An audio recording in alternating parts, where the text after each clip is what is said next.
I'm going to show you right quick how to clean a throttle body on a fuel injected vehicle. First thing you would do is remove the air duct that goes to it. You want to use a cleaner that states that it's safe for throttle bodies so you don't damage anything.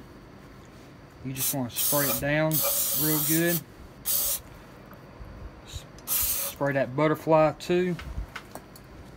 Take you a rag, start wiping it down. You want to pull the throttle open and clean around where that butterfly sits.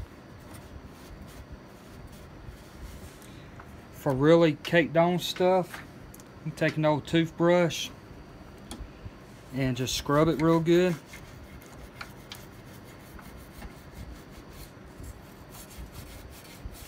And then go back with your rag, wipe the surface clean.